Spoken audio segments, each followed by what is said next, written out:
Hello, আজকে ঝিনুকের রান্নাঘরে তৈরি হচ্ছে খাস্তা কচুরি। তার জন্য প্রথমেই কড়াইয়ে তেল গরম করে তার মধ্যে একটু পাঁচফোড়ন দিয়ে দিলাম।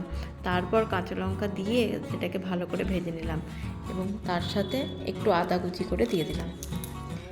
লঙ্কার আদাটা ভাজা হয়ে আসলে ওর মধ্যে জিরে আর ধনে গুঁড়ো দিয়ে তার সাথে আমি একটু আগেই আলু সেদ্ধ করে রেখেছিলাম, সেই আলুটা মিশিয়ে দিলাম। ভালো করে আলুটা ওর সাথে মিশিয়ে নিয়ে আমি নামিয়ে রাখবো। তার মধ্যে পরিমাণ মতো নুনও আমি এখানে অ্যাড করে দিয়েছি। এরপর কচুরির জন্য আমি ময়দা নিয়েছি। ময়দার মধ্যে আমি খানিকটা জোয়ান দিয়ে দিলাম। জোয়ান তার সাথে সাদা তেল আর একটু নুন দিয়ে ভালো করে ওটাকে আমি ময়াম দেব। এখন আমার ময়াম দেওয়া প্রায় কমপ্লিট। এখন ময়দাটাকে মেখে আমি 10 মিনিটের জন্য ঢেকে রেখেছিলাম।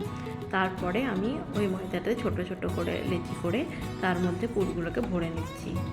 এখানে আমি ময়দার লেচিটাকে হাত দিয়ে চেপেই কচুরির আকারে তৈরি করে নিয়েছিলাম। তারপর তেল যখন গরম হয়ে আসলো সেটাকে তেলে ছেড়ে দিলাম। এখানে মিডিয়াম আঁচে আমি কচুরিগুলোকে ভেজেছি লাল লাল করে।